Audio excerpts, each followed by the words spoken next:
So the next topic I wanted to cover was this that came out today, again from Pink News. I appreciate these are biased sources, but I will counter this with another source after.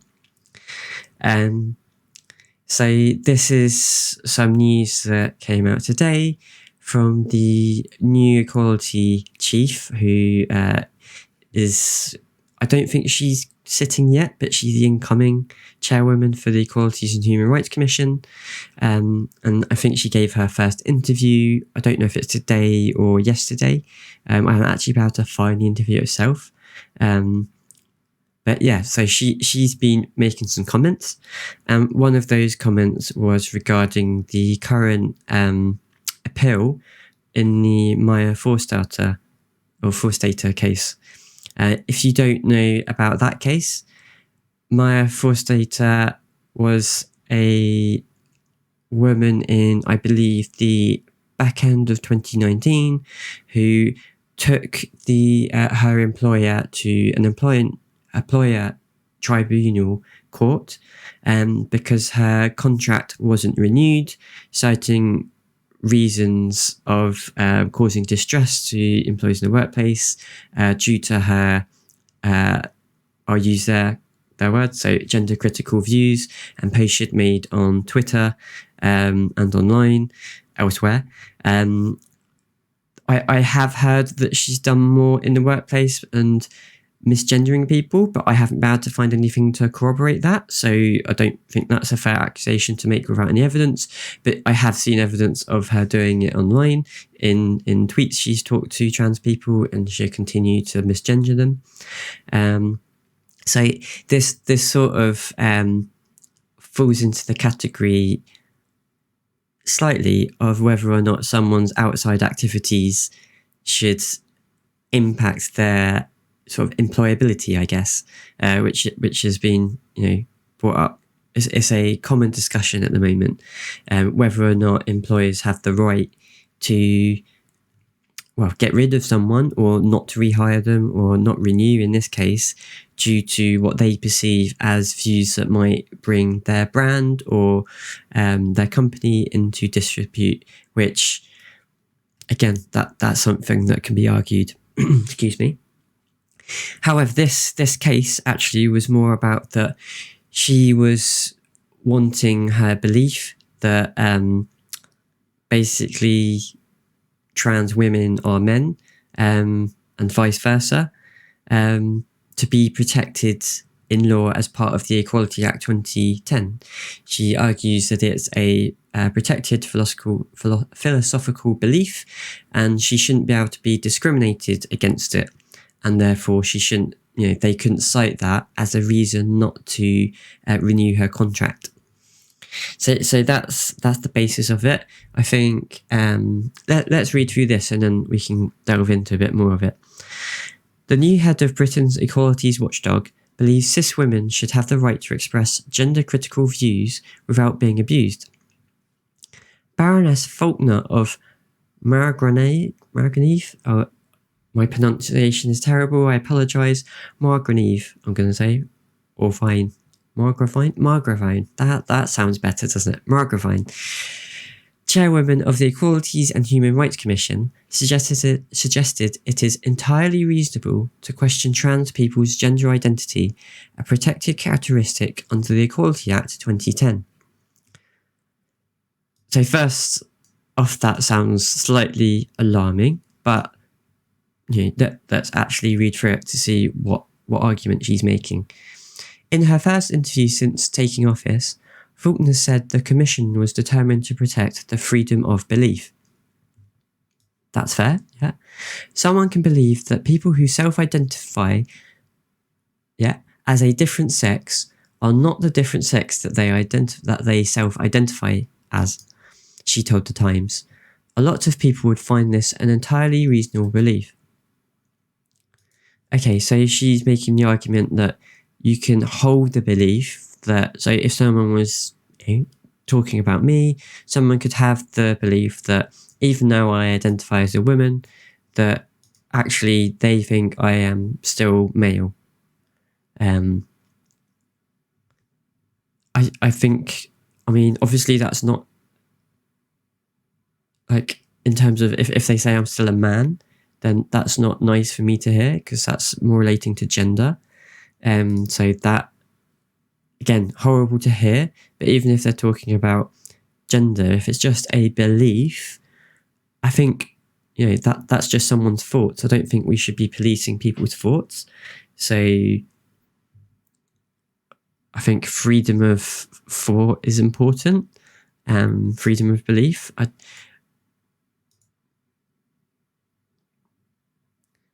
And yeah, even if it, well, for both gender or sex, like you could have various thoughts that other people might not agree with, but I'm not in favour of policing people's thoughts. I think it's the important thing is then how they manifest in your actions.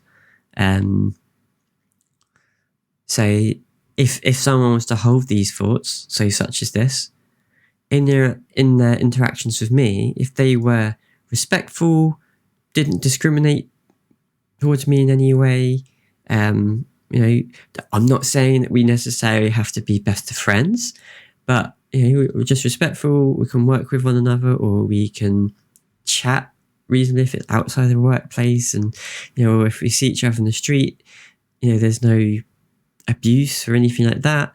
No derogatory comments. I don't think that's a problem. Like, otherwise you are just policing people's thoughts. I think it becomes a problem if it then starts manifesting in bigotry. So you start to discriminate towards people. You purposely start. So when I said respect at the start, what I'd include in respect is to referring to me with my preferred pronouns. So she, her. If someone didn't do that, I class that as being disrespectful. Now, I'm not talking about if they don't know me and they get it wrong the first couple of times. That's fine. Like, people make mistakes. They didn't know, you know, it's all cool. You can have a conversation and move on. But if someone is to then purposely continue to misgender me, that's not giving me any respect. And so that is when those beliefs start to have a real world effect on other people. So just the belief itself, I think, yeah, you should be able to believe whatever you want. Like, that's, or whatever you do, maybe more accurately. So I think that's fair enough. Obviously, I prefer people did believe that I am a woman in the same way I do. That's how I identify. It's who I am. But equally, I'm not going to go around, you know, asking everyone, oh, do you think this? Do you think this? Do you agree with me? Do you agree with me? And then chastise them if they don't, because then that would be me engaging them. And, you know, unless they lie, that's obviously, I'm probably not going to like the response if they don't agree. But then even if that was the case, it should be a civil discussion. And this is I've lost how many points I'm making now on this, but this is, I'll just say, the final point for now. In that sort of disrespect, what I'm not including in that is you should still be able to talk about concerns around single-sex spaces, trans people in sport. Like, that's important. Like, they're important discussions to have. But what I'd say there is, again, respect is really important. So you should be respecting the people you're discussing with or debating with, and you should be bringing as much factual information as you can based on evidence. If you're propagating misinformation, that's not cool, and people might get a bit upset about that. But again, that's you know, action that you can still have those conversations, and people shouldn't be chastised just for having respectful discussions. But again, if this is if she's just saying literally just about holding a belief, then yeah, people should be able to hold a belief. That's fine. Faulkner was appointed to the commission, which has statutory responsibility to police the UK's equalities laws, in December 2020. A few months later, the commission controversially intervened in the case of Maya Forstater. I keep saying Forstater, I apologise to her. Forstater, a woman who tried and failed to convince an employment tribunal that her refusal to accept trans women are women should be a protected philosophical belief. Okay, so yeah, that's, again, it depends what she's doing. So I think if she just holds that belief, fine, but it's what actions she does off that. How does that manifest? And when I say fine, I'm obviously not fine. That's, you know, I don't agree with that, but that's life. People have different views on things and you should be able to discuss them. But again, it needs to be done in a respectful way. So we'll get into her whole case and what was said.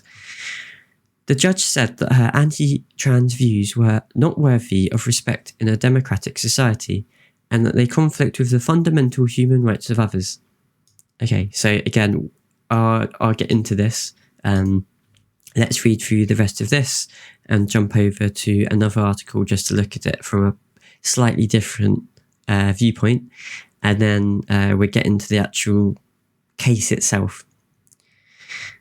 Yet the Equality Commission has backed Forstater's appeal, arguing that the judge incorrectly interpreted the law that should have protected her right to freedom of belief and speech. So, yeah, see, depends what speech, because if it's harmful and it's treading on other people's protected characteristics, which gender reassignment is one, then that's not, you can't then protect that because that's impinging on someone else's. The principles are absolutely clear, which is why we took a position to intervene in the case. The principles are that freedom of belief is protected. Yep, agreed. So there wasn't any doubt in my mind whatsoever that this was something that we should do. The Baroness was particularly concerned that abuse and stigmatisation prevent certain people from expressing anti-trans views, yet appeared to make no mention of the routine harassment faced by the transgender community. Okay, so I'll concede that there are people who perhaps aren't, let's be honest, again, most people, this isn't, one of their big issues that they're concerned about in their lives. And from someone might hear in the media, you could forgive people for being somewhat concerned about saying the wrong thing, and especially the high-profile instances like J.K. Rowling, etc., who have made comments and then had quite a backlash for it. You could forgive people for, being worried about what the reaction might be. But I'm not sure there's any necessarily widespread feeling of that in academia, which has been claimed in the same way as this.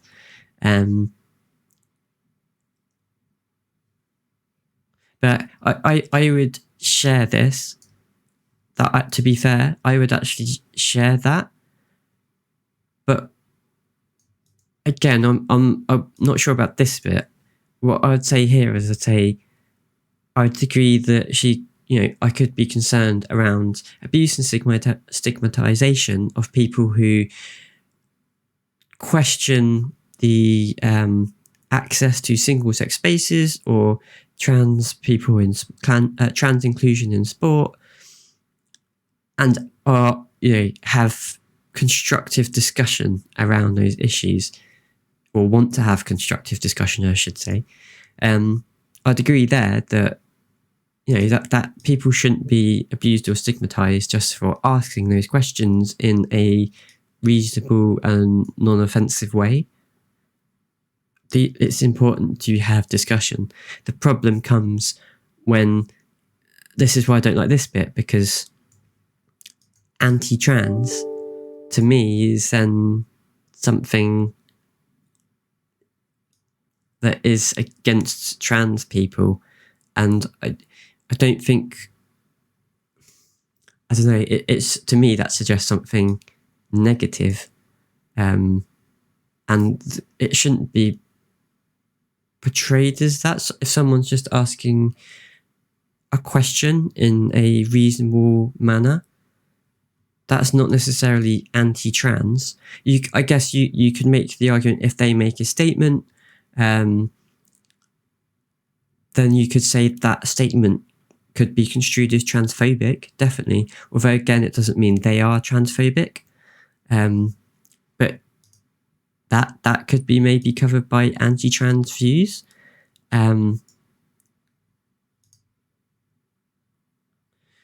Yeah, I think I'm just, what does that cover? Because if that covers bigotry as well, then, well, yeah,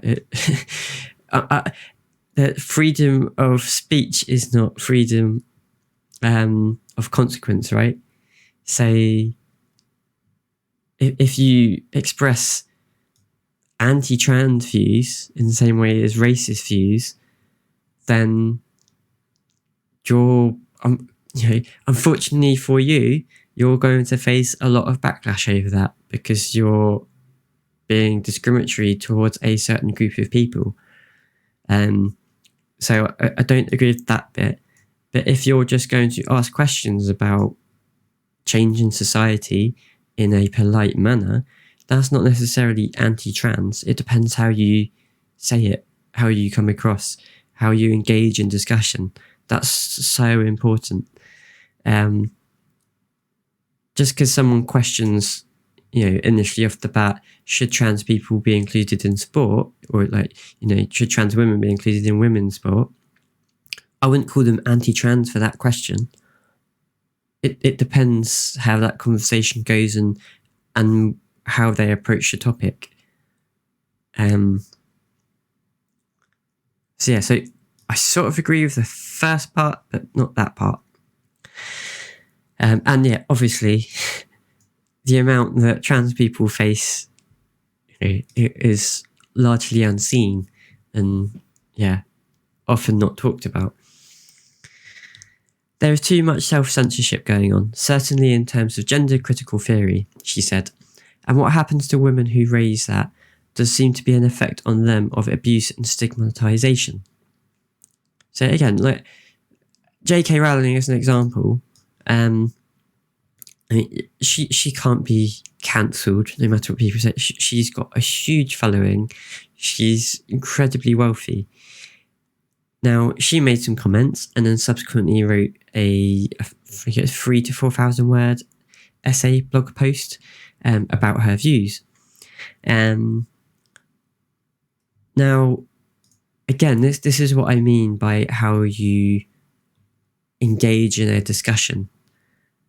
Because her comments, to start with, could be construed as transphobic, but even if you don't class them as that, they were misrepresenting the commonly held views of trans people and allies. And I can only speak for myself, but I've not encountered lots of people who say sex isn't real.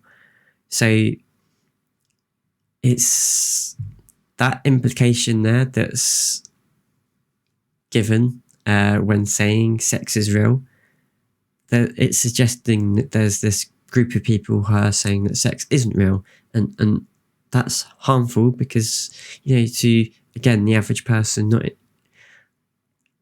as a part of this, it's not an important thing in their lives, that comes across as, whoa, what? How can sex not be real? That's a really far out idea, and it's the way it's framed. And I this is why I don't think Twitter is necessarily a great place for this. But so even if you gave a benefit of the doubt there, that essay she wrote contained a lot of misinformation and no sources to back any of her claims up. So whilst she's perfectly entitled to make those comments and post on, that blog, you can't then expect people not to challenge those comments and what was said in the blog. Now, that should be a civilized discussion, but unfortunately, especially online like Twitter, it quickly devolves into just slinging abuse at, both sides do this, slinging abuse at one another. And that I am totally like, yeah, that's bad. No one's in favour of that. No one, and I feel sorry for J.K. Rowling that she received a huge amount of abuse for that.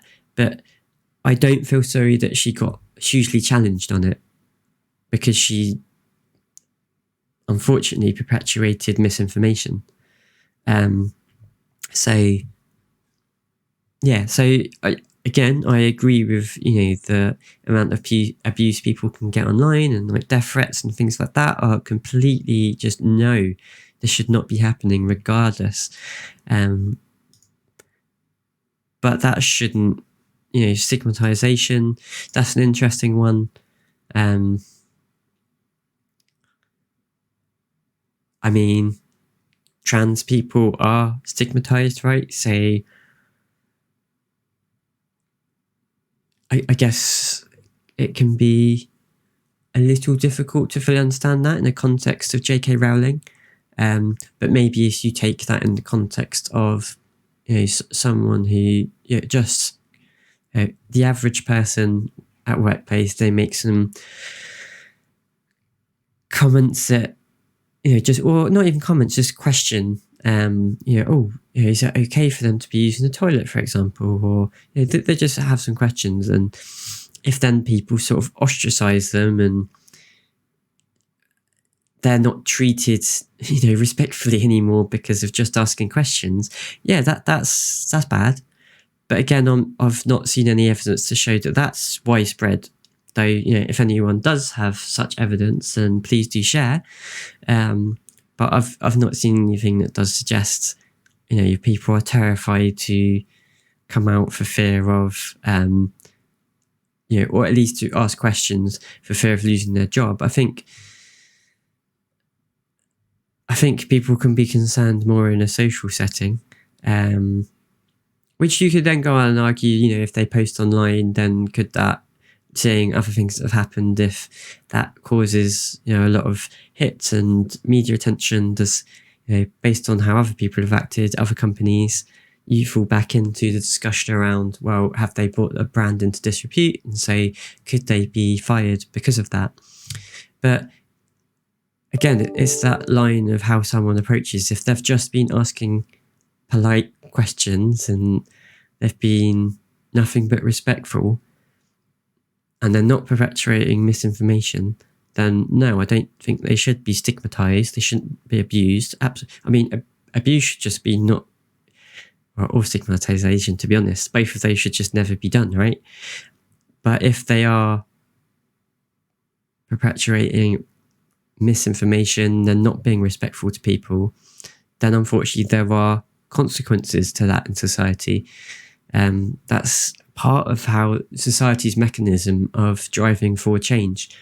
It's not necessarily pleasant if you're on the wrong end of that, but all I can say is that if people are willing to engage in respectful and constructive discussion, then there should be no need for that. Anyway, I've rambled. We ought to be able to have a debate about it, even when we disagree with them, without them feeling so isolated. Yeah, agreed.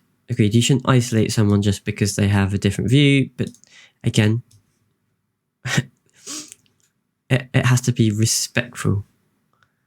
Faulkner also defended the government's reprehensible race report, which denied the existence of systematic racism in the UK. The report has been condemned by the UN for normalising white supremacy and repackaging racist tropes. I'd urge people to get beyond the narrative and look at the proposals, because these report authors are good people who put themselves forward to do a serious job. No way have they been attacked for doing a serious job is unconscionable. She said, nobody should be attacking anyone else in those terms, however profound your disagreement may be. Okay, so this is related to a previous bit of news. But this last point, again, yeah, this is relevant, right? That's I agree with that. Another thing, you shouldn't be attacking anyone. You can challenge, which arguably has a aggressive connotation around the word, but you can definitely challenge someone's views, their opinions on a certain topic. And again, it's how people approach. You shouldn't be disrespectful to a group or that person, and you shouldn't be perpetuating misinformation that the other side can show that is incorrect. And again, it has to be in good faith. And again, another thing that should be considered is no one's going to, or very few, are going to suddenly change their mind after just one discussion. That's just not how people work.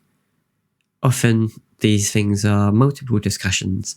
People, that the sort of change time, if anything, is then afterwards when people go away and they think about how a certain discussion went. Did they raise the points that they, in the way they wanted to? What were the points made to argue their beliefs or their standpoint? And were they valid? Did they make sense to them? Were they listening to them as well, rather than just continuing to try and push their own points? Did it highlight any inconsistency in their own logic? The evidence that someone could have thought was good, some fallacies or some issues could have been pointed out, and you go away and look at these things, and either you're still unconvinced, or you think, oh, actually, no, that has made me question it, or you're still, no, I still think this is fine. That last one is more difficult, but it doesn't, that's still fair enough. You've made your judgment. Again, it then depends how you act after. If you then start to attack other people due to that issue, that's a problem.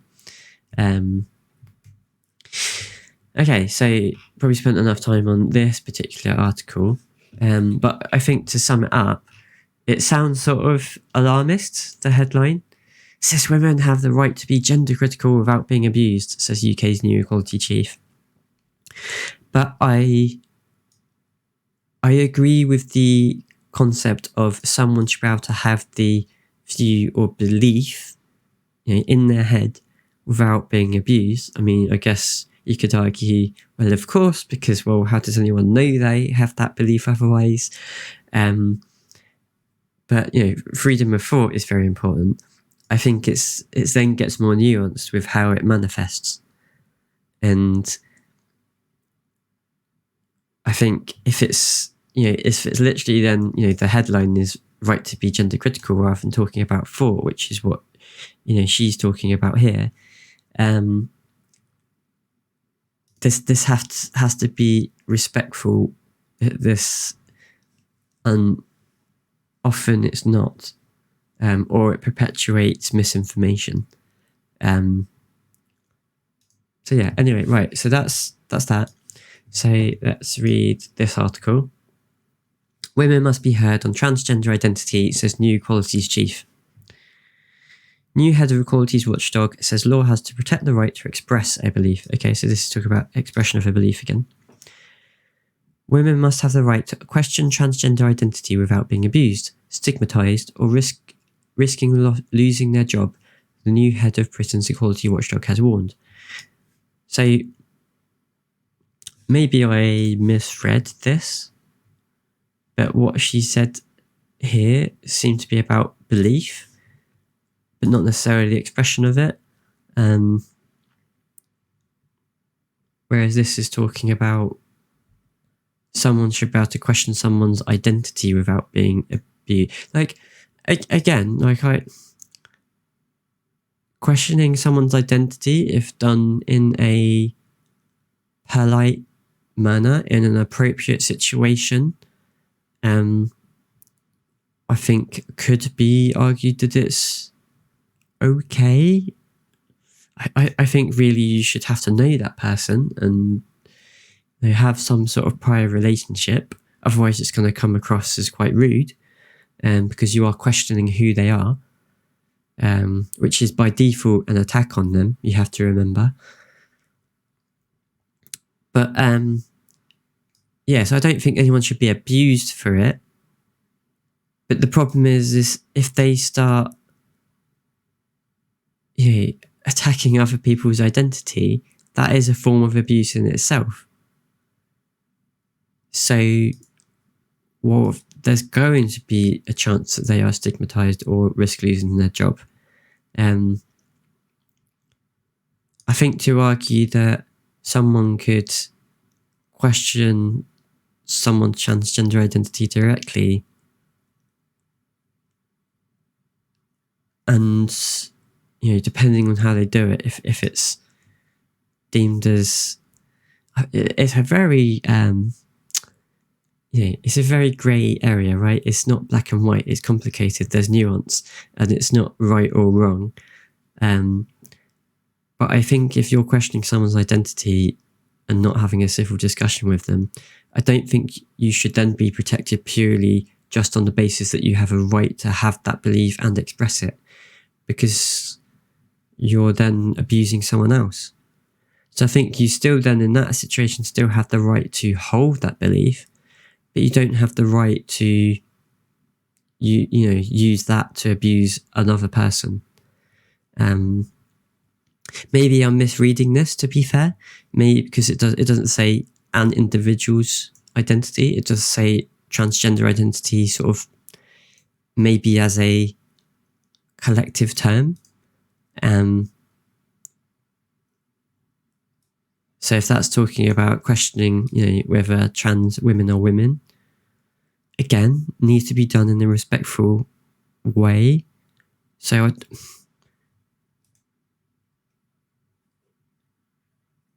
I think you have to be very careful. In her first interview since taking office, the incoming chairwoman of the Equalities and Human Rights Commission said it was entirely reasonable for people to challenge the biological status of women who were born as men. See, I mean, this is now completely different to what was said, because that wasn't quoted here, was it?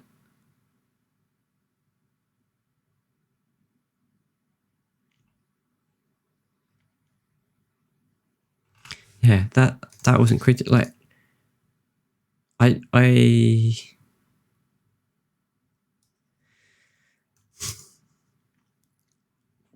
So again, this goes back to the aggressive terminology or connotation of challenge, I guess, doesn't it? Is how I first read that. So if I just take a step back,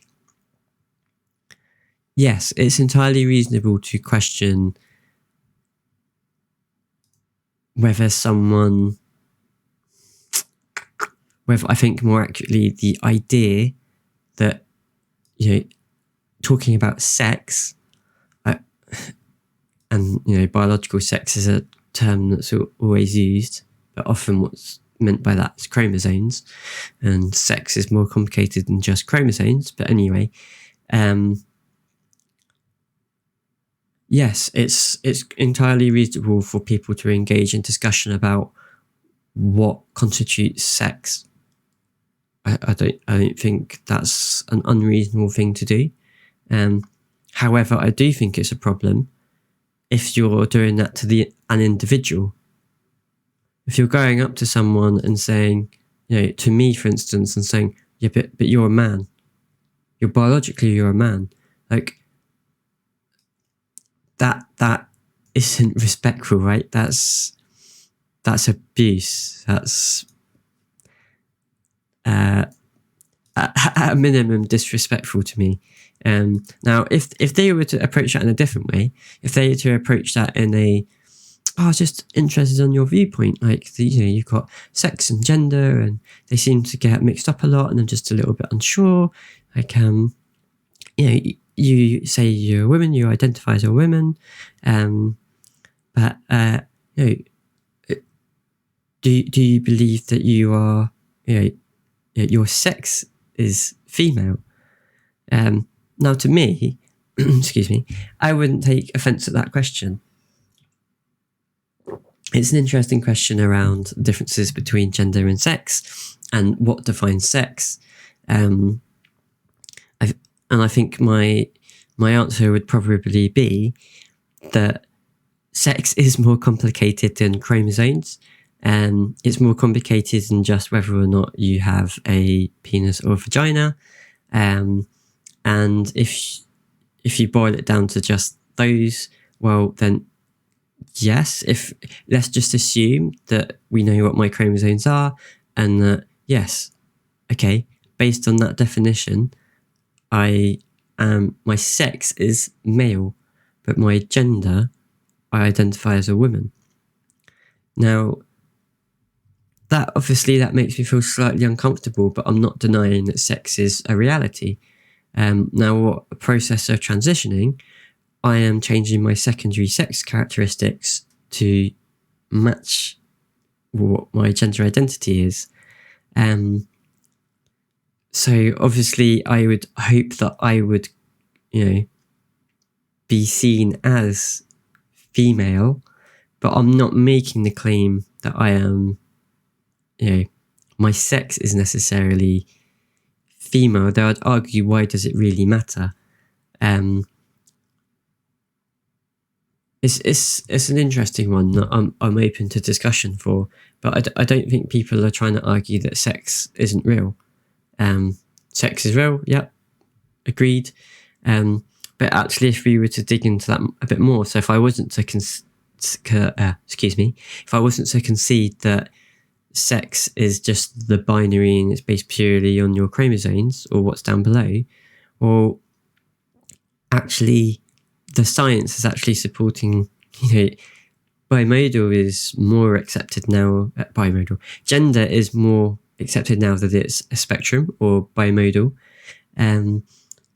But so is sex. The science is starting to show that actually sex is also not the binary that people have assumed and thought it to be for years.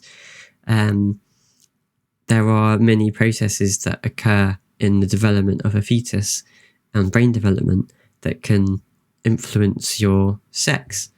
It's not as simple as just what your chromosomes are. A sort of obvious example of this is intersex people. And it's frustrating that always gets boiled down to, you are either male or female, and that's it. There is no other. It's only binary, and that is defined as what your chromosomes are. When in actual fact, you don't know your chromosomes. So is that actually important in your day-to-day life, what someone's chromosomes are? Does that affect you? No, it doesn't. So it's a frustrating thing to always get brought up, because it's a bit of a straw man. Again, I'm not saying sex isn't real. Very interesting one. But hey, more research in that area would be really good. But going back to the original point, it's, yes, someone could have that belief and someone could question the status of someone who identifies as a woman in terms of their sex. But I think it needs to be in the appropriate context. I think in academic circles, absolutely, of course. To learn more about sex, as I said, we are learning more and more all the time. And so far, the consensus is that I don't think it actually is as binary as was previously thought. So it's really important to carry on that, whichever direction that was to go, it's really important to get to the quote truth, or as much truth as we can ascertain with the current tools we have at the time. But to just go up to people and assert that actually they're a man because they're male, their sex, and then to refer to them in that way, well, that's just incredibly disrespectful and treading on their protected characteristics. Yeah, so I guess I'm not quite sure what exactly it is that's... I'm giving her the benefit of the doubt in that she's just trying to argue that people should be able to have those beliefs and question in appropriate manner, and have those discussions. Baroness Faulkner of Margravine, got it that time, added it was a freedom of belief the Commission was determined to protect. Okay, so if that's the case, freedom of belief, absolutely, I agree. Cool, yeah, no question on that. Someone can believe that people who identify as a different sex are not the different sex they claim to identify. Okay, so this is... a lot of people would find this an entirely reasonable belief. So again, you can hold that belief. That's fine. I'm not aware anyone's arguing you shouldn't be allowed to hold that belief. It's how you express it. And also, we're talking about sex here rather than gender. So personally, and just because I am trans does not mean I am a guru on everything trans. But personally, I identify as a woman. That's my gender identity, which I see, that's who I am. My sex really is only important to me in a, how I appear, my secondary sexual characteristics, which I am changing through the wonderful abilities of modern science. But I'm not currently, saying that I am female in terms of my sex. Obviously, I don't go around saying I am male, in terms of sex. Again, sex, so male, female, sex, man, woman, gender. Different terms, they get mixed up all the time.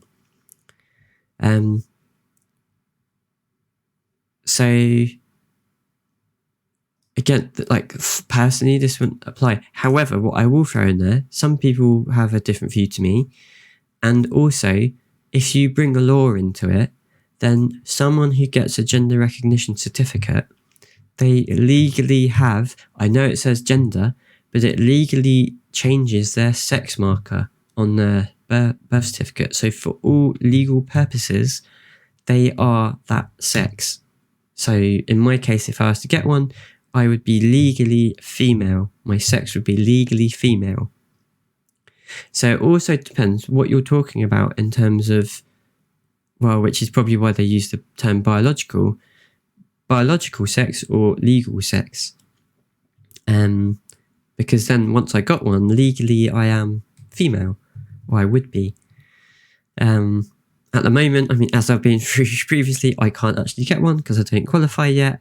And it's quite a long, arduous process to go through. But hey, hopefully that might change. And actually that's something I'm going to talk about in a little bit after this. But yeah, so these are discussions that, of course, you should be able to have. I'm not arguing this, but it should be done in a constructive, respectful manner. And that's what's very, very, very important, and is unfortunately is missed. So conversations I have with friends or family or whoever, sometimes they can be, we don't necessarily agree, but we don't then suddenly, like, that's it, never talking to each other again. We just discuss it.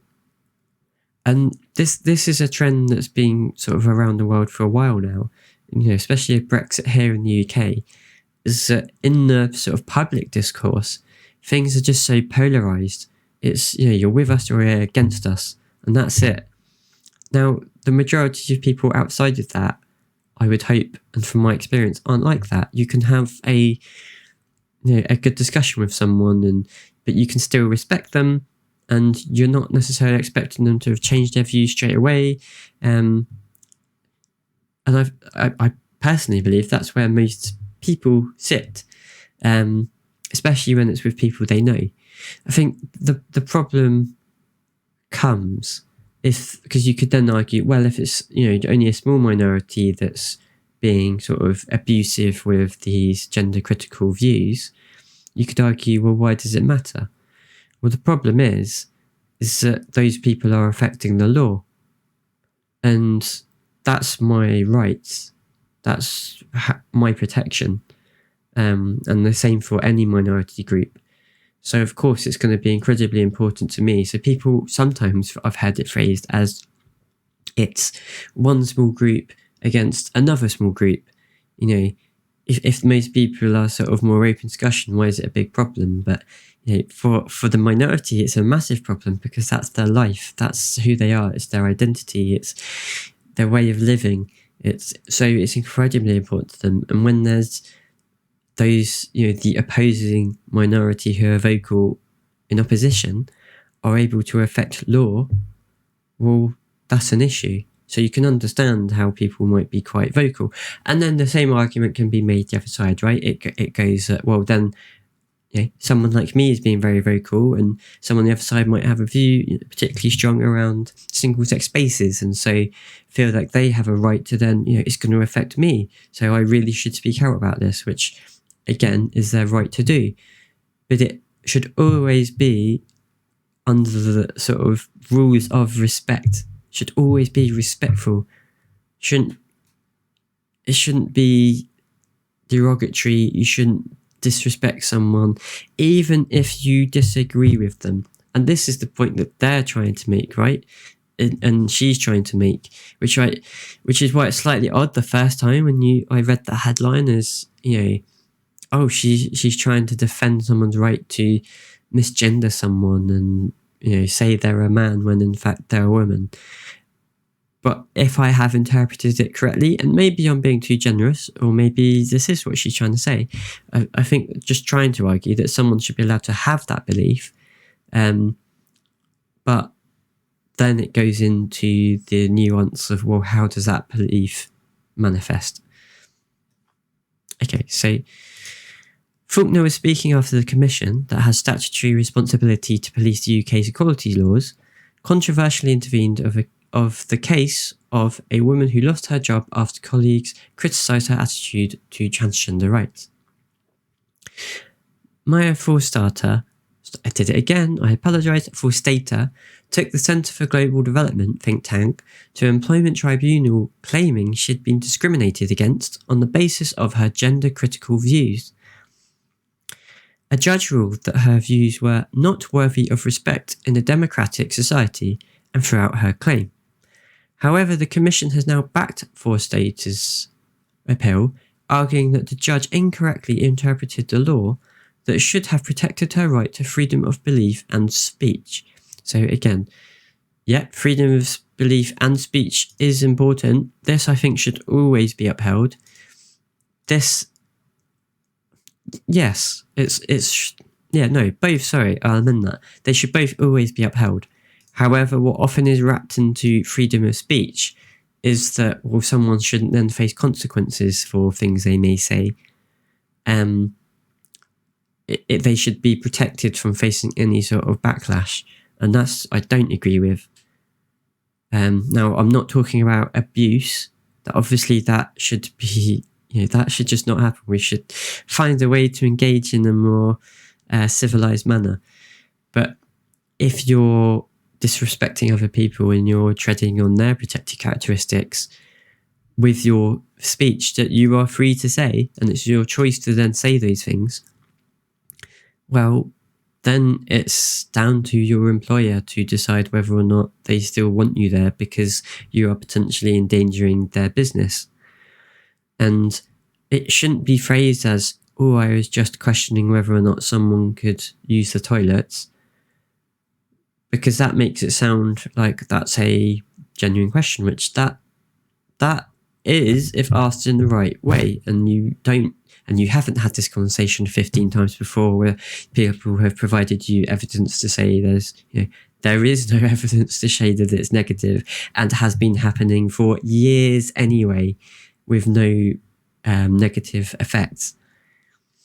So if you're genuinely coming at it from a good faith point of view, that is a fair enough question to ask. But if you're not, then that shouldn't be protected. In my view, you should then you will face some sort of consequences from your employer and unfortunately from people disagreeing with you. And again, I don't agree with abuse, but people are going to challenge you on your views, which is their freedom of speech too, right? The principles are absolutely clear, which is why we took a position to intervene in the case. The principles are that freedom of belief is protected. Yeah, again, agree. So there wasn't any doubt in my mind whatsoever that this was something we should do. Faulkner's intervention in one of the most divisive equalities issues will be welcomed by feminist campaigners such as the author J.K. Rowling, who say they have been slurred as bigots for having raised concerns on issues such as single-sex spaces. So again, with Rowling, yes, you can raise concerns, or you could raise discussion points on these things with single-sex spaces, but it's how you do it is so important, and the way she did it, there was no evidence backing up what she was saying, and you have to bear in mind she's someone who has millions of followers. So she's making these claims without any evidence that you are going to face some sort of justified challenge to those views. And if you then don't engage with those discussions afterwards, unfortunately, people will call you a bigot because you're not engaging in the conversation. If you're just saying stuff that you believe to be true without looking at any of the evidence that's presented against your case, well, then you need to look at whether you're actually being fair and whether are you being led by biases? Excuse me. It's sort of like, not to speak highly of myself, I make mistakes all the time, right? Everyone does. But reading these articles, I'm trying to be as fair as possible. I'm obviously going to have biases, right, towards, pro-trans treatment, of course. And so and obviously I agree with that statement. Of course, everyone can be heard on that. Everyone has a right to freedom of speech. But you could read this headline as, right to be gender critical, because it's often associated with people who aren't so respectful, as being, people should have the right to abuse trans people. Now, that isn't quite a fair, from just reading through the articles, I don't think, a fair summation of it, or that would be my biases leading my initial view of the headline. Obviously that's a concern I have, but trying to read through what people actually say, you try and be aware of what your feelings are on the subject, and no one gets that right all the time. There will definitely be time, like even in this, I'm sure something I've said perhaps is, probably lots of what I've said maybe is led by my bias, but that doesn't mean I'm not open to then someone challenging me and us having a discussion on it. But again, it should be respectful discussion. If someone comes onto this stream and started calling me a man but didn't really listen to any of my arguments, then, well, that's not engaging in constructive discussion. It's not respecting me, and it's impinging on my protected characteristics. So, I would probably then kick them off and terminate the conversation at that point, right? Which I think is fair. But I'm not then cancelling them, which, is often used in terms of bigger people and more people in the public eye. Anyway, I digress a bit on that. Where we got to?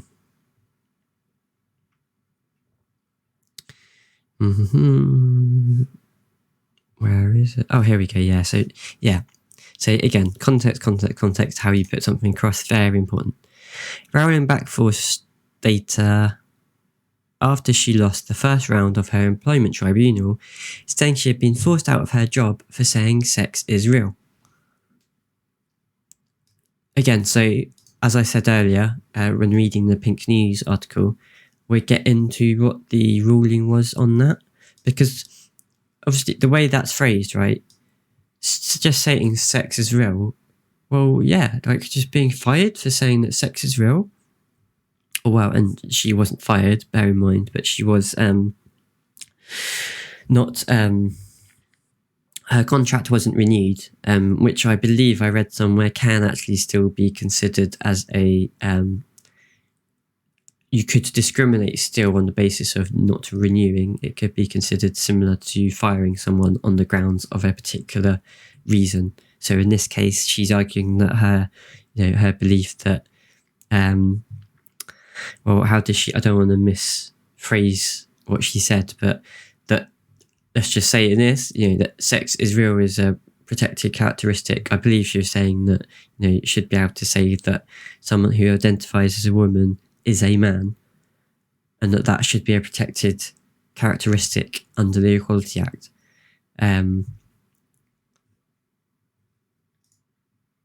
But phrasing it like that makes it sound, well, that's actually a reasonable thing to say. So yes, she has a case there. But is that what she said? Is that all what she said? Context is incredibly important. And as I said, nothing is black and white. So we'll go into that. Faulkner said she was concerned that current levels of abuse were making it difficult for people to exercise their fundamental rights protected by the EHRC, such as freedom of speech and belief. There is too much self-censorship going on, certainly in terms of gender critical theory, she said, and what happens to women who raise that does seem to be an effect on them of abuse and stigmatization. So this is the same stuff said in the, so it's just the same quotes. Yeah, we ought to be able to have a debate about it, even if we disagree with them, without fear of feeling isolated. Yeah, I agree with that, as long as it's from good faith and you're actually, basing your objections, your argument points on actual evidence and not just feeling, which is often what the left gets accused of, right? And I'm not saying the left is all brilliant and perfect at all, but it's just that is often said. Faulkner said she was particularly concerned about anonymous abuse online and announced the EHRC would be pushing the government to take further action in the area. Okay, so this is now going into more around online and anonymity, that's the word, which fair I haven't read too much about, so I'm not going to make comments on that now, and this will make this segment even longer. Lots of comments on this one.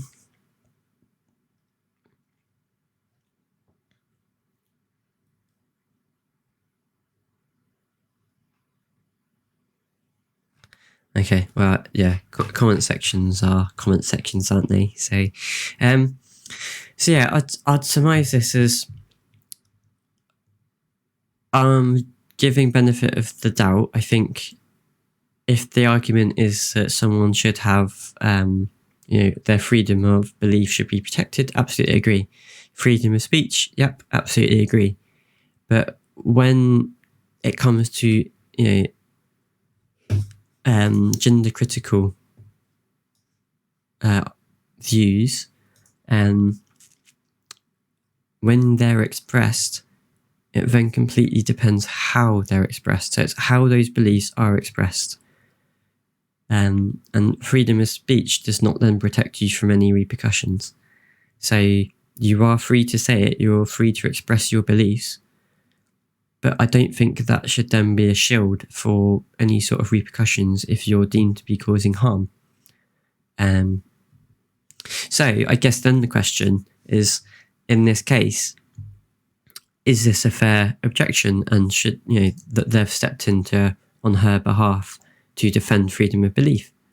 So for that, we need to look into the actual original ruling, because if it's based on sex is real, that the where was the judge's ruling? Did it say it here? It might have said it in this one. Oh, here we go. The judge said that her anti-trans views were not worthy of respect in a democratic society. So, if that's based off saying that sex is real, well, that sounds quite extreme, doesn't it? That doesn't sound fair. Now, again, when I talked about Rowling in the tweet saying that sex is real, the implication there is people were arguing that sex isn't, or that it has no significance, etc., etc. But if we just take that side out of it and just talk about the case, well, is this what it was about? What did she say? Why did the judge feel that whatever around this wasn't worthy of respect in a democratic society? So let's look at this. Now, I will admit this is from Non-Binary Bleeds, which will be a slightly biased website. However, these are case notes on that tribunal is the word I was looking for. So these are the key facts brought out of it. And please, if anyone watching finds that any of these are actually incorrect, but this was the best summation I could find, then please shout it out. If something's wrong here, if something's incorrect, please do say. So this is an outline of the case. Maya Forstater was a tax expert working with a think tank called the Centre for Global Development, a charitable organisation that campaigns against poverty and inequality. Her contract to work for the CGD was not renewed after Forstater's numerous anti-transgender posts on social media came to light. Politically, Forstater identifies as a gender-critical feminist, a type of feminist that claims that sex and gender are biological and immutable, and a person cannot change their sex or gender. Forstater repeatedly misgendered trans people online, and in relation to trans people she knew in a professional context, refusing to use their correct pronouns. She also wrote articles explaining her anti-trans views and shared them with her colleagues at work.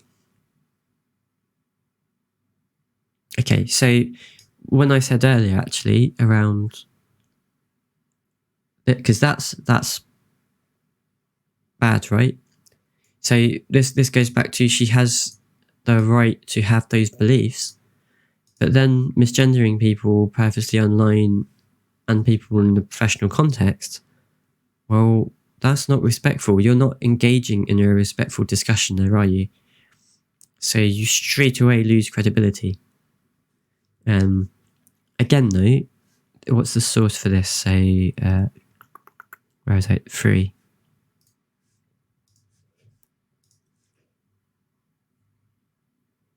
Great loading. Oh, there we go. So where does it actually say?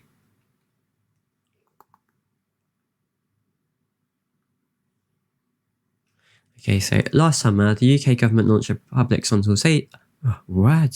consultation on reforming the Gender Recognition Act 2004 towards self-ID. Like most people, I agree that transgender people should not face discrimination and harassment as they live their lives. But, no thank you. But I am concerned about the impact of self-ID on women and girls, and in particular on single-sex spaces and services such as women refuges, hostels, prisons, changing rooms, and hospital wards, as well as women's sports. I am concerned that governments around the world are rushing through laws and policies which say that people with male bodies can become women by simply identifying as women. This is happening without adequate consultation or consideration for the impact on women's privacy, safety, and inclusion. I started to tweet about the issue and had polite discussions with people about the definition of women. I wrote an article aimed at people working in international development and shared drafts with my colleagues. Okay, so that's an important bit. She shared drafts with her colleagues. So, now it could be people... So I guess some people may have taken offence at those drafts. I don't know if this was just one article that she shared. How long is this? 9-minute read. Let's have a quick scan. In development, gender is often used by organisations to mean the issues facing women and girls. It's used as a polite synonym for sex, and also to encompass the expectations that constrain and constraints that societies impose on people because of their sex.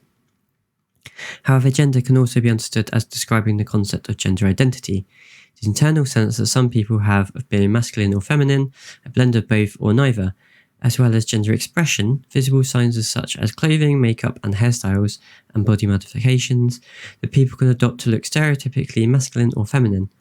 Gender identity and sex are different, correct? But gender and sex are different as well, not just gender identity. So it isn't a synonym for sex. It may have incorrectly been used as one, but it's not a synonym for sex. But gender has multiple parts, as she's alluded to correctly. Gender identity, expression, and I'm losing the other one. But yeah, it can be broken down. It is increasingly argued across Europe and North America and within international organisations and foundations that gender identity should overwrite sex as a legal and practical category. Many organisations have adopted the idea that it is personal identity, not anatomy, that determines if someone is a woman or man. So again, the important thing here is woman or man is gender. So is she talking about gender or sex? So, you know, if it's gender, then someone's identity does determine whether or not they... So a question that I've been asked before, and I think I've spoken about before, is, define what is a woman then. And my answer at first was, I can't define what a woman is. Whatever explanation I tried to come up with would exclude a certain group of women. So that didn't seem right. So, if it's the ability to give birth, well, not all women can give birth. If it's you have to have ovaries, maybe that, maybe you still can't give birth, but you can be born without. You have intersexed people who class themselves as a woman. It's interesting. So if it's purely anatomy, then you're going to be excluding someone. If it's the ability to have a period, that's also one. Not every woman has a period. So it depends on what you're talking about here. So I lost my trail of thought on that. I apologise. So I was going over what I used to think around what is a woman. But what I say now is it really is literally just, whoever says they are, which sounds, I'll admit, first time you hear it, a bit like, what? You just have to say you're a woman? Well, yeah. Like, the question then goes back, like, well, you define what a woman is. And I have yet to hear a definition that would actually include all cis women. Say, hey, if someone can come up with one, brilliant. But often it's to do with biological aspects. Now, you can certainly assign that to defining sex, but that's not gender. Sex is different to gender, as we agreed, or as we read about up here in the first couple of paragraphs.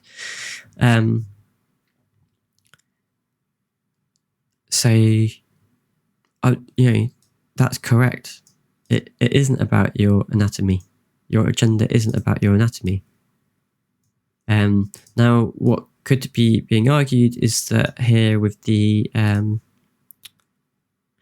is that it's overwriting gender is being seen now as more important than sex, which is a fair question, right? Should that be the case?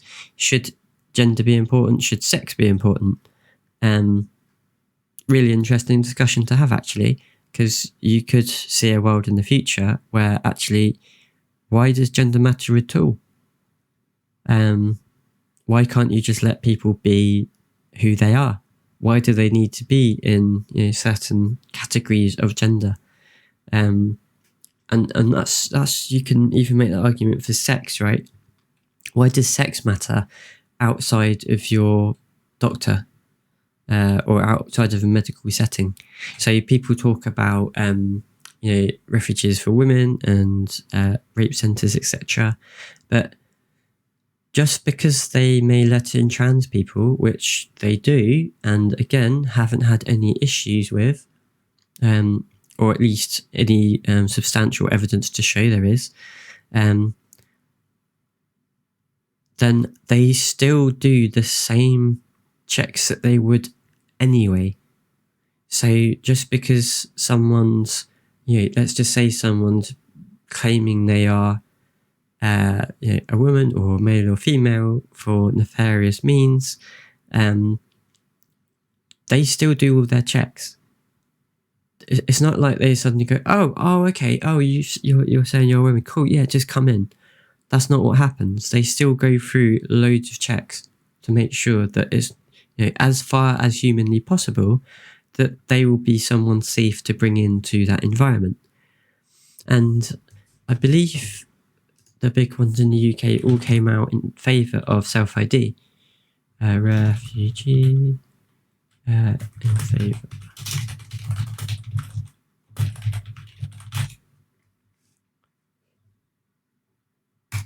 Oh, that's from Pink News again.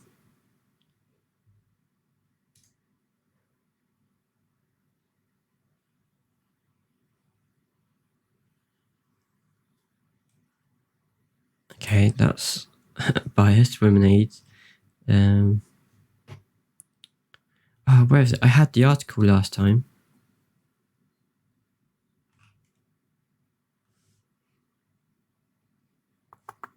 Let's see if it's linked in here rather than...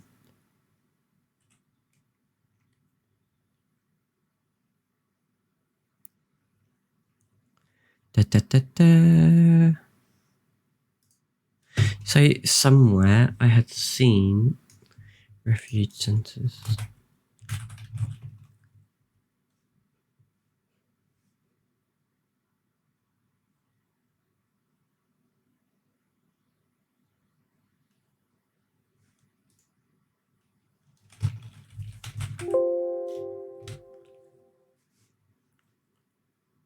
At Refuge, we understand that anyone can experience sexual assault or rape, regardless of gender, background, age, race, or sexuality.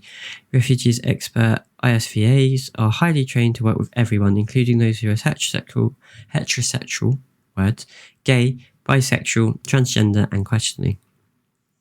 I'll have to look for that next time, but I definitely found...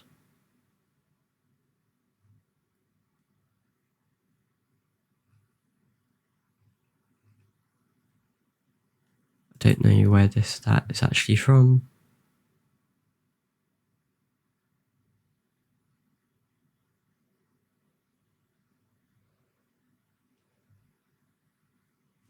That's not surprising given all the media attention, right? That's gonna there's somewhere, so around the time shortly before the Gender Recognition Act reform or consultation results were announced, I swear, like, the National come out in support. Here we go. I think this is what we looked at before, actually. So yeah, we here at the Rape Crisis Centre for Sussex have been supporting survivors of sexual violence for approaching 30 years. We're deeply concerned. This is talking about, obviously, trans people are one of the most vulnerable people for this. I was just hoping they'd talk about what they're...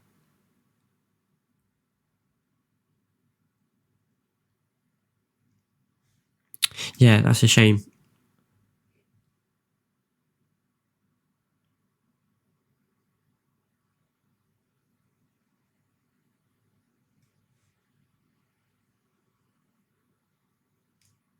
Let's just quickly look at this.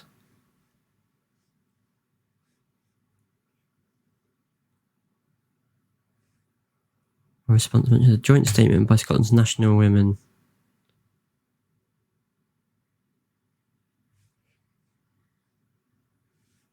As national gender equality organisations and campaigns, Close the Gap, Engender, Equate Scotland, Rape Crisis Scotland, Scottish Women's Aid, Women 50/50 and Zero Tolerance support the realisation of rights of trans people.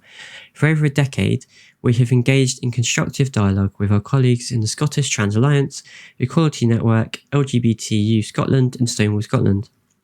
We have shared knowledge, explored complex practicalities, and develop sensible policy positions on trans inclusion. We do not regard trans equality and women's equality to contradict or be in competition with one another. Okay, I made it up my own words there. We listen carefully to each other's ideas and concerns and collaboratively create solutions, including the maintenance of women-only spaces and services. Rape Crisis and Women's Aid in Scotland provide trans-inclusive services based on the basis of self-identification. We support the Equal Recognition campaign and welcome the reform of the Gender Recognition Act. The complexity, restrictions and expense of the current gender recognition process particularly discriminates against trans people who are disabled, migrant, minority ethnic, unemployed, homeless, fleeing domestic abuse, young or non-binary. Enabling trans people to smoothly change their birth certificates at the same time as they change their other identity documents is a much needed positive step forward for society. We will continue to work collaboratively with Scottish Trans Alliance and other equality organisations with the aim of ensuring that new processes are appropriately designed and without unintended consequences. Areas for discussion as the reforms proceed are the collection and use of gender disaggregated data and the approach to sex offenders within the prison estate. So this wasn't quite what I was looking for, but again, you're seeing a large group, right, come out who actually deal with this stuff in support of it.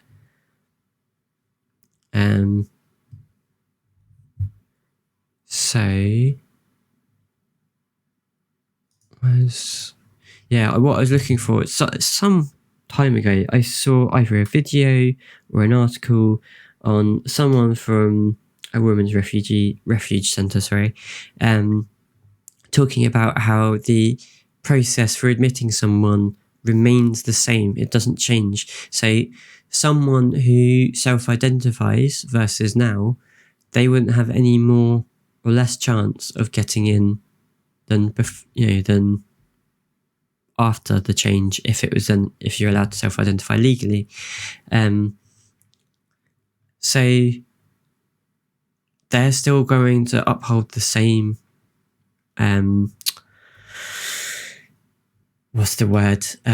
not restrictions, but the same safeguards is the word I was looking for. The same safeguards to make sure that anyone in the shelter that particular person is looking to gain access to meets the requirements and is safe to do so.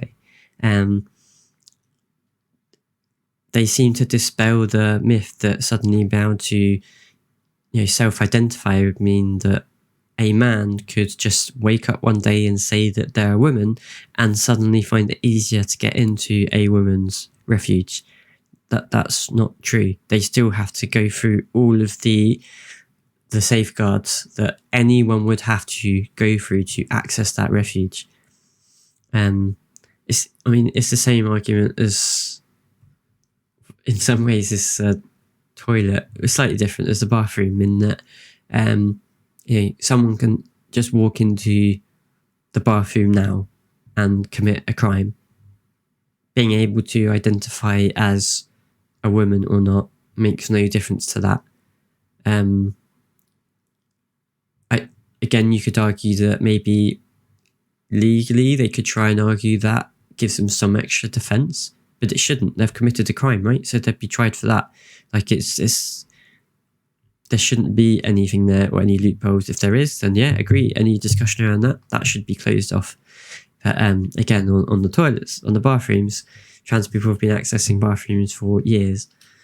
Right, anyway, okay.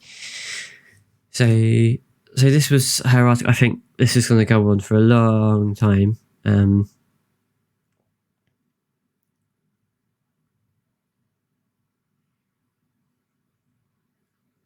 Let's see. Sex and gender identity are not the same. There should be open and evidence-based discussion. Agreed. Women and women's organisations should be involved. Agreed. Data matters. Agreed. Okay, so people who express concern about impacts on women's rights and women's spaces should not be dismissed as hateful or bigots. Agreed. So that's fair enough. So what she's saying here is that, again, that in law, sex and gender, they are confused, to be fair. And the question is, why are people admitted into certain spaces? Is it because of their sex or is it because of their gender? And actually, which is important, if either, to allow access to a certain space? Again, that's a discussion to have. I agree. It depends on the manner that you engage in that. So I don't think, I mean, I'd have to read through the whole thing. What are the comments? What's an article?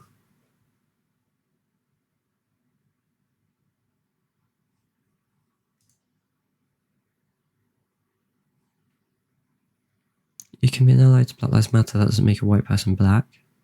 Yeah. Yeah.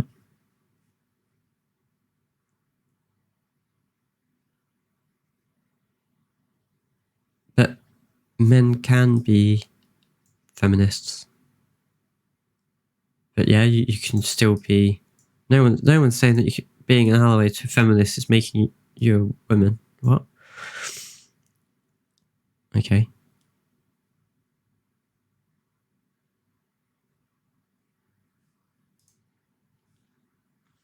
Hi, I really appreciate how respectful your article was, and I had a few questions. I'm curious about what your definition of a female body extends to. If a transgender person takes hormones or undergoes surgery to make their body align with their gender identity, would you then consider them female? Basically, what I'm asking is, when you refer to female, are you talking about primary sex characteristics, ovaries, etc., secondary sex characteristics, breasts, hair, muscle differences, voice differences, etc., or both? I just want to understand your distinction and what you defined as female, because sex isn't actually as binary as it seems. Also, I'm wondering if there has been actual cases of male predators taking advantage of being able to self-identify as male or female. To me, it seems like predators don't need to claim a different identity to be predatory. 100%. For example, in the question of bathrooms, there's no reason a predatory male would have to pretend they identified as female to enter a bathroom. Exactly. Thank you so much for taking the time to write this article, because I think it's very important to have open discussions about this kind of thing. I hope this comment didn't come across as rude.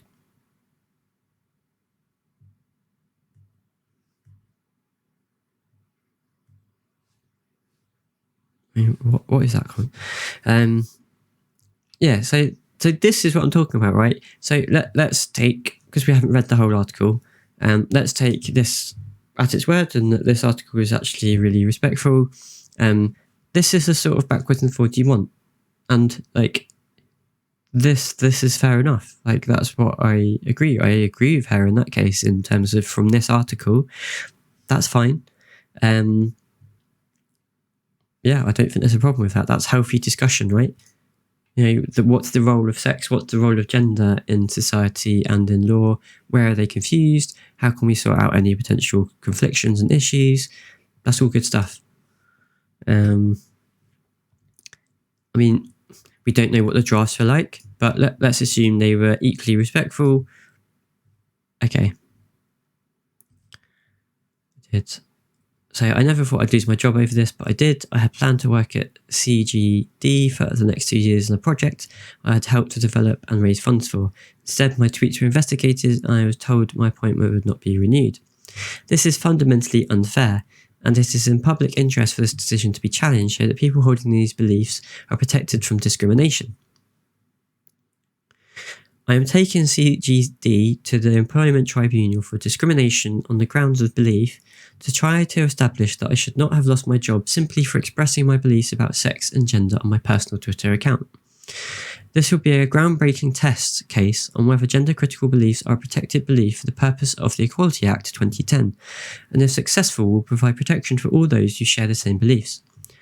I know many people fear consequences at work if they publicly state an opinion on this issue, even in a personal capacity on their own social media, like I did. Others have been banned by social media platforms and or suspended from political parties and membership organisations.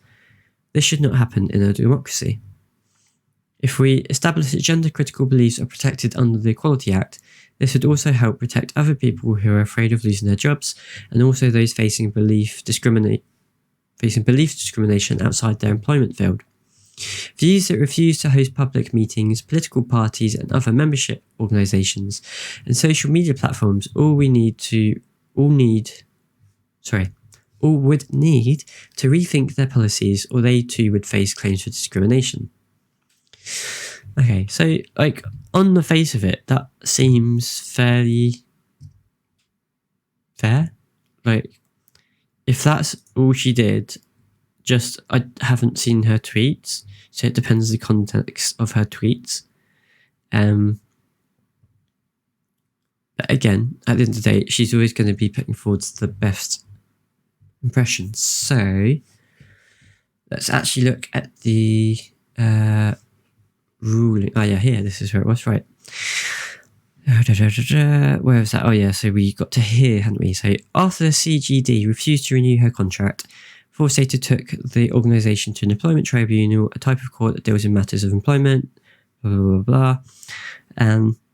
Yeah, and also, so she didn't mention anything about refusing to use correct pronouns and repeatedly misgendering people, though I have seen that online. So yeah, whilst her article does come across fair, perhaps tweets not so much. So let's keep reading.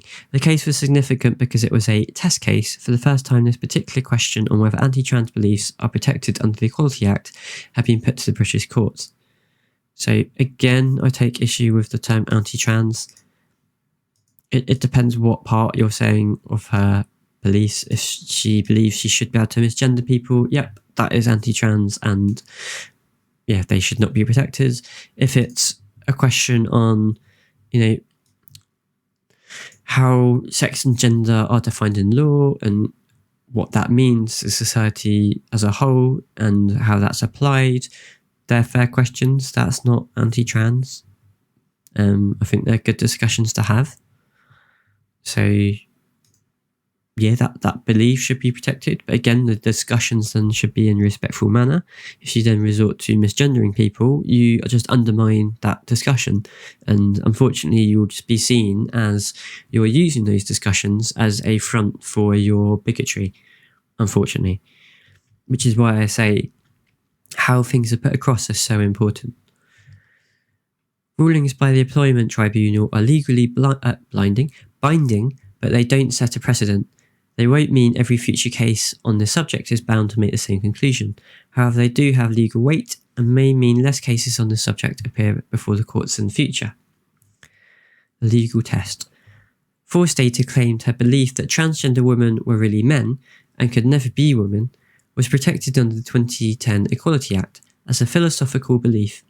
If her anti-trans views met the test of being a philosophical belief under the Equality Act, this would mean her beliefs are protected by law, and so the organisation could not refuse to renew her contract on the basis of these beliefs. Okay, so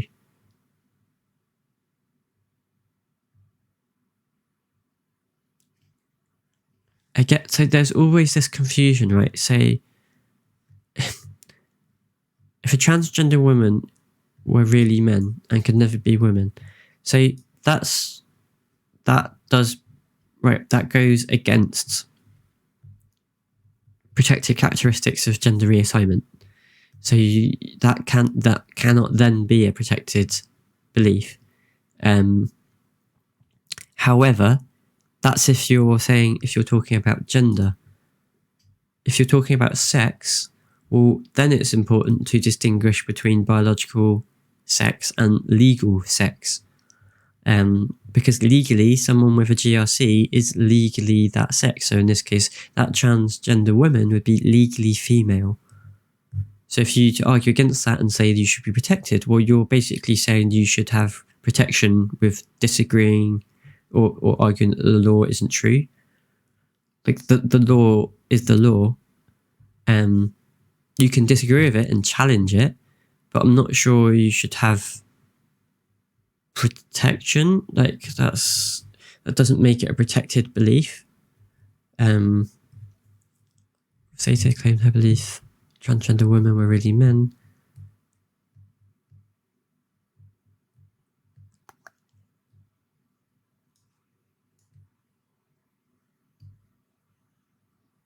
Yeah. So again, as I said, gender, no, that is transphobic. If you're talking about sex, then that's a different discussion. And it depends how that's put across. I've lost my trail of thought of what I was saying about gender. Women are really men and could never be women.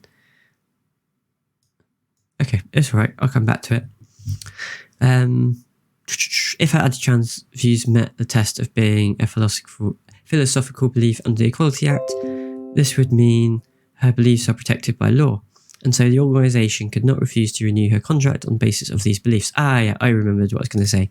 Yeah, so as I said, so the if this is talking about gender, no, you could have that discussion, but in a polite way. Like I don't think the belief should be, what's the word? Outlawed type thing. That should be, you can believe whatever you want, as we said earlier, but how you act on that is important. So if you then say that, trans women are really men, and that's how you go around saying that, that's, you are impinging on other people's protected characteristics. And also,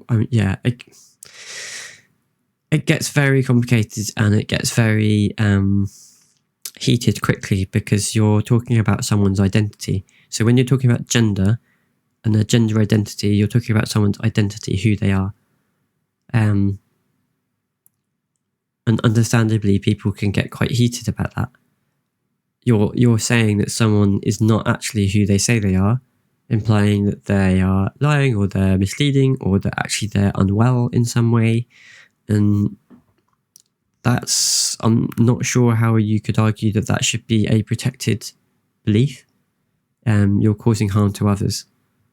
And it goes against science, to be honest.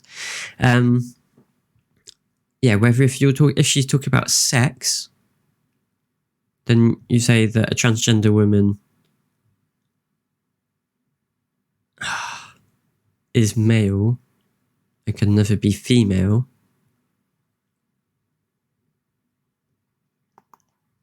I think the belief to hold that is, you could argue, should be protected.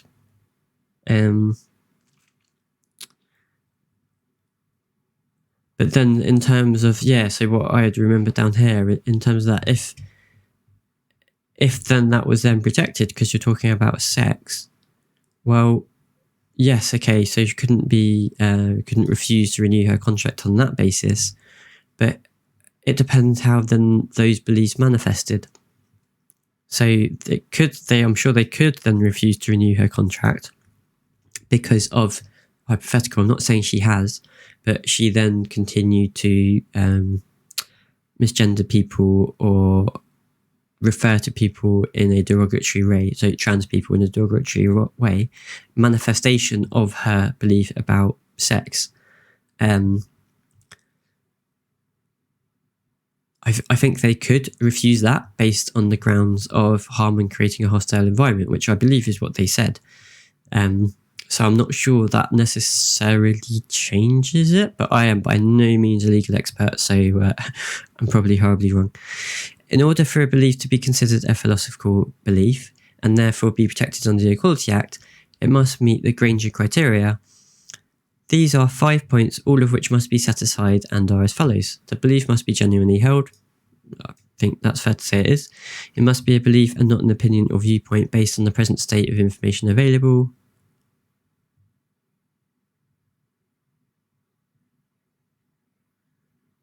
That's interesting. I'm not sure the legalese of that, because, well, beliefs are going to be based on, you would hope, I guess you could argue maybe not, but beliefs are going to be based on some sort of opinion or viewpoint based on the current state of information, surely. Okay, we'll have to read on. It must be a belief as to a weighty and substantial aspect of human life and behaviour. Yep, that's fair. It must attain a certain level of cogency, seriousness, cohesion, and importance. And it must be worthy of respect in a democratic society, not be incompatible with human dignity, and not conflict with the fundamental rights of others. So I'm assuming it failed on this one. So let's see what was said. Ultimately, the initial employment tribunal stated her belief was not protected because it was absolutist.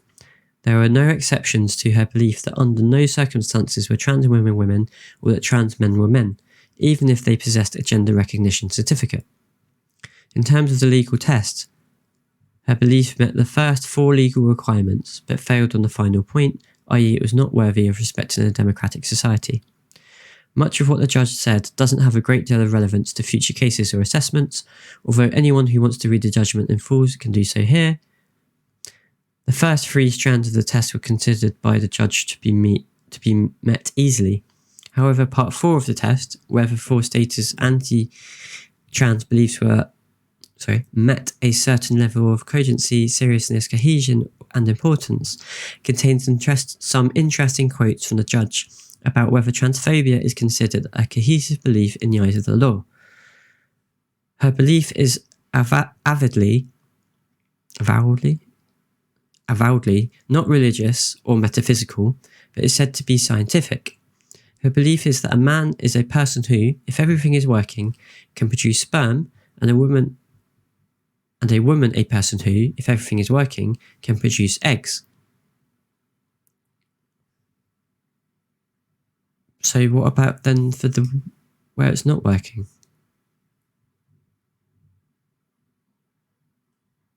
Or just haven't been born with it. Yeah. The claimant largely ignores intersex conditions and the fact that biological opinion is increasingly moving away from an absolutist approach. Yeah. Okay, so the judge actually says that then. So acknowledges intersex conditions and the fact that the science is moving away from a binary. However, I bear in mind that coherence mainly requires that the belief can be understood and that not too much should be expected. A scientific belief may not be based on very good science without it being so irrational that it is unable to meet a relatively modest threshold of coherence. Okay, so you're saying that it can still be a scientific belief even if it's not necessarily based on good science, so it still meets the criteria because it's got a level of coherence. On balance, I do not consider that the claimant's belief fails the test of being attain a certain level of cogency, seriousness, cohesion, and importance, even though there is significant scientific evidence that it is wrong. Whoops. Even though there is significant scientific evidence that it is wrong. So that's talking about the claim that sex is binary in terms of how she defines it here. I also cannot ignore the claimant's approach, save in respect of refusing to accept that a gender recognition certificate changes a person's sex for all purposes, is largely that currently adopted by law, which still treats sex as binary as defined on a birth certificate.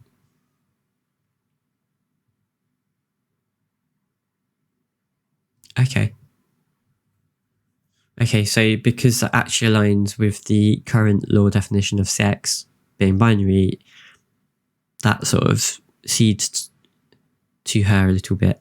However, she doesn't accept that someone with a EHRC changes a person's sex. Okay? So she doesn't accept the legalness of someone's sex, which I'm assuming would then impinge on their... Again, it depends whether if that's just a belief but she doesn't express it in a derogatory way, fine. But if she starts spouting that, then, well, that's actually against the law. I mean, but you could have lots of things that are against the law, but, you know, people should still be able to express them. Again, it comes down to just polite and respectful discussion, doesn't it? Lastly, the judge ruled that Forstater's total anti-trans views failed the last requirement of the test. They were not compatible with human dignity, and such beliefs also conflict with the fundamental rights of others. I consider that the claimant's view, in its absolutist nature, is incompatible with human dignity and fundamental rights of others. She goes as far as to deny the right of a person with a gender recognition certificate to be the sex to which they have transitioned. I do not accept the claimant's contention that the Gender Recognition Act produces a mere legal fiction. It provides a right for a person to transition and therefore to be treated for all purposes as the being of the sex to which they have transitioned. So she's saying it's just mere sort of technicalities that someone can then be, you know, change sex. However, the judges say it's more than that. It's actually then that becomes a right for someone. And so by denying that, you're trampling on their rights. Therefore, if a person has transitioned from male to female and has a gender recognition certificate, that person is legally a woman. Important. That is not something that the claimant is entitled to ignore. Agree? There is nothing to stop the claimant campaigning against the proposed revision to the Gender Recognition Act to be based more on self-identification. She is entitled to put forward her opinion that these should be some spaces that are limited to women assigned female at birth. However, that does not mean that her absolutist view that sex is immutable is a protected belief for the purposes of the Equality Act. Okay, yeah, so this is saying exactly what I was saying earlier, that you can certainly engage in discussion and debate around single-sex spaces, but that doesn't mean that it should be a protected characteristic of the Equality Act. A protected belief of the Equality Act in terms of that sex is binary and that you cannot change. The claimant can legitimately put forward her argument about the importance of some safe spaces that are only available to women identified female at birth without insisting on calling trans women men. Correct. Agreed. Yeah, if she didn't do that, cool. I conclude from this, and the totality of the evidence, that the claimant is absolutist in her view of sex, and it is a core component of her belief that she will refer to a person by the sex she considered appropriate, even if it violates their dignity and or creates an intimidating, hostile, degrading, humiliating, or offensive environment. The approach is not worthy of respect in a democratic society. So this is the bit that gets quoted then. But it's actually talking about not that sex is real, which is what is often put forwards, which I think was talked about. Where was that? Oh yeah, here in this article. It's instead talking about her unwillingness or her absolute belief that she will refer to someone by the sex she considers appropriate. So for me, you know, that would be that she calls me male, although I suspect a man. And the argument he's saying is that violating dignity creates intimidating, hostile, degrading, humiliating, or offensive environment, which I would absolutely agree with. And that is what's not worthy of respect in a democratic society, which is why it fails to fulfill the last point. So it must be worthy of respect in a democratic society, not be incompatible with human dignity, and not conflict with the fundamental rights of others. So I have a fundamental right. I'm protected under the Equality Act with the gender reassignment characteristic, and also insisting on referring to me by my sex, or the sex that she believes is appropriate, is incompatible with dignity, because it could place me in a, let's just say, unfriendly environment. So the last question I sort of have from this implication, let's just quickly go through the implications. As highlighted in the last paragraph, the crux of the case was on the fact that intentionally and absolutely misgendering transgender people violates their dignity and creates an intimidating, hostile, degrading, humiliating, or offensive environment, meaning such behaviour cannot be defensible as a legally enshrined right under the Equality Act. Absolutely correct. So this is the case of manifesting those beliefs in a hostile manner, in a manner that treads on other people's rights. It does not mean she cannot hold those beliefs. It does not mean that she cannot express those beliefs in a polite, constructive, and respectful manner. So the judge is purely ruling based on the fact that her beliefs are, dependent upon being able to refer to someone by what she perceives as their sex. So this ruling does not mean that Forstater's views were illegal to hold, or they constitute hate speech. Agreed, yep. It does not mean that she will face legal punishment for holding them per se. Yep. It only means that her absolute belief in totally refusing to gender any transgender people correctly is not a protected belief, akin to a philosophical or religious belief as identified under the 2010 Equality Act. As seen in this case, an employer, such as business, charity, or government department, may therefore take her belief into account when making decisions such as whether to renew her employment contract. Self-proclaimed gender-critical feminists would still be legally protected for criticising transgender rights, and can still hold a belief in so-called single-sex spaces, etc. The ruling only means that they cannot be protected under the Equality Act if they argue these beliefs in such a way as to offend the rights and dignities of others, i.e. trans people. Exactly. It's just talking about having general respect for one another when you bring up these concerns. That's literally all it is. It's a false propagation in the, by these people, and unfortunately in the media, that literally just questioning whether or not, is it okay for trans people to be in sport? That's it. You're transphobic. You're a bigot. Like, no, that you're perfectly fine to ask that. That's perfectly reasonable. Good discussions to have. Hey, I'm not going to say you're not going to get, a lot of emotion involved. You always will do when it's about someone's rights. I mean, that's understandable. And that's from both sides. It's perceived rights on both sides. But it should be respectful, always remain respectful, and not push misinformation. And, to some extent, the judge has alluded to this in here, in that, there is significant scientific evidence that it is wrong, with it referring to the belief that, what she says up here, a man is a person who, if everything works, can produce sperm, and a woman who, if everything works, can produce eggs. Well, science isn't backing that up. This is actually exclusionary. And then, okay, so if everything doesn't work, they not a man? If everything doesn't work, are they not a woman? So, because of that clause, if everything working, okay, you've narrowed it down, but because the first criticism, if that wasn't there, was, okay, well, what if a person who can't do it? So that's what that's in there for, say, well, if everything's working. But then that's not a total definition of what a woman is. Because what if everything isn't working? How are you defining that they're a woman? This, to me, and I could be wrong in this, but these don't seem complete definitions. And in fact, again, the judge sort of alludes to this with ignoring intersex conditions and the fact that biological opinion is increasingly moving away from an absolutist approach. So, right, where do we get to?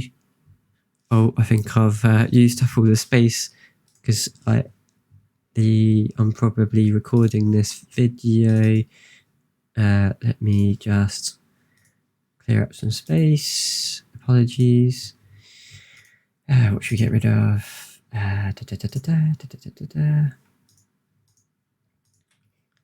Just get rid of these two. There we go. Should be good. Okay, apologies.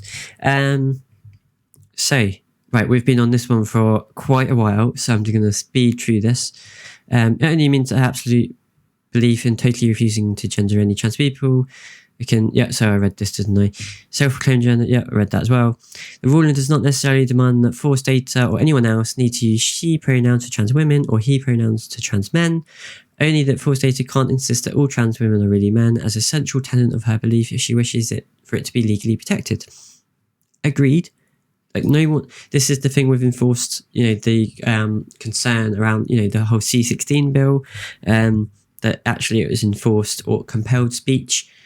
No one is compelling anyone to say anything. It's just asking for respect, basic respect when you talk to people. If you're uncomfortable with it, fair enough. Avoid using those pronouns. Use they, which is, generally gender neutral. It doesn't mean that you have to agree with those beliefs. It's like when you talk to anyone else, you don't have to agree with everything in their life, right? But you can still talk to them and respect them.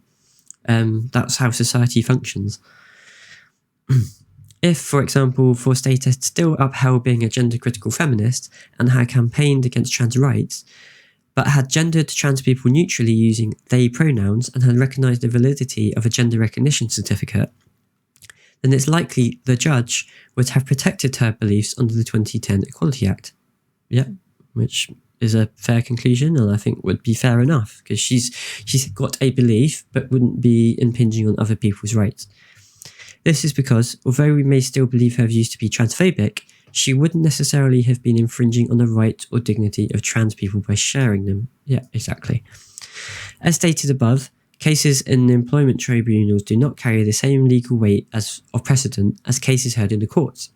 Future hearings in either the tribunal or the courts may decide differently on this matter and may or may not set a different precedent. Okay, and then it goes on to the appeal.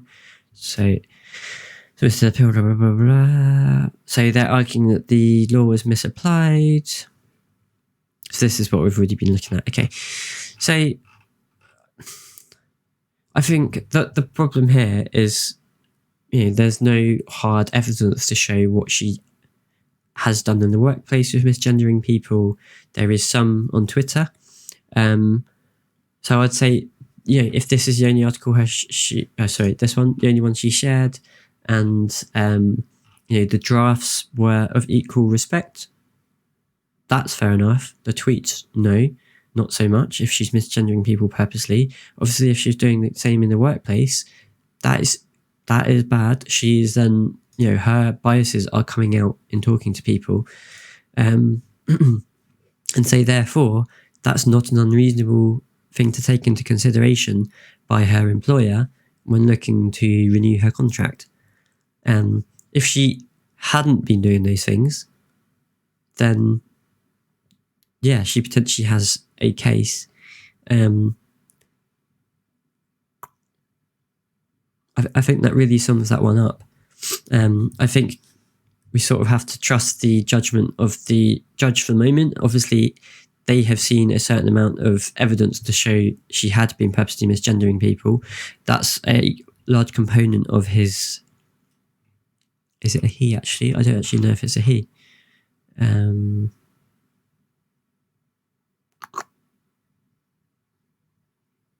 Okay, of their decision. I apologise. Yeah, and the fact that they're saying it's absolutist in nature, and they refuse to recognise the GRC, and where is it? Yeah, without, so that she's implying, they are implying that she insists to call trans women men. Again, notice how this is all about trans women. And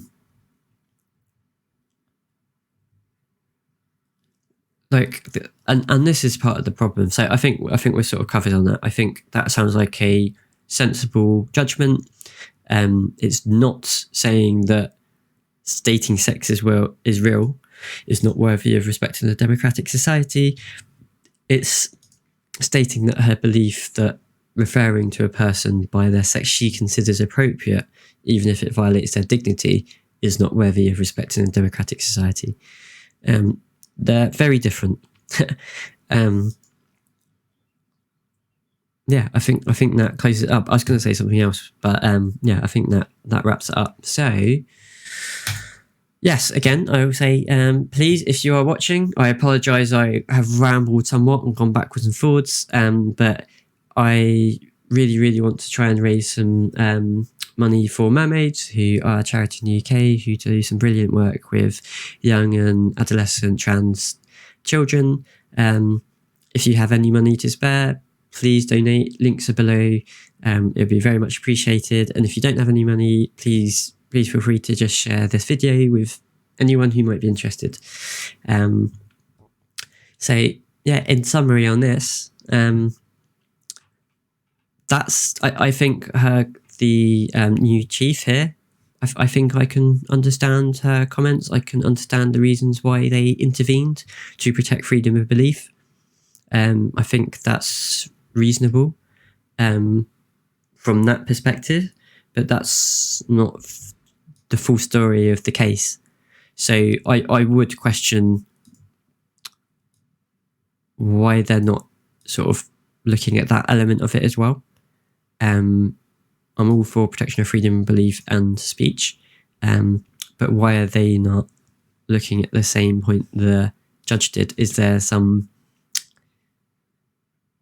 misinformation there somewhere? But if take just reading through the judge's rulings, I think that's a reasonable judgment to have come to. So I think it should be upheld, but that doesn't mean I think this is a horrendous statement to make. I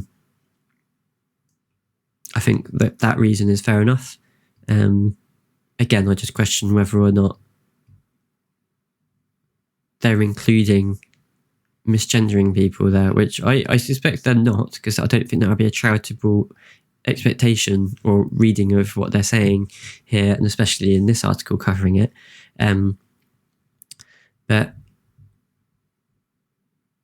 then, yeah, what do they disagree with by the... It'll be interesting. I'd be really interested to see what happens in the appeal, which I believe is finished, and the ruling or the decision will be announced in the coming months. So we'll have to watch out for that one. But as with everything, it's not black and white. I think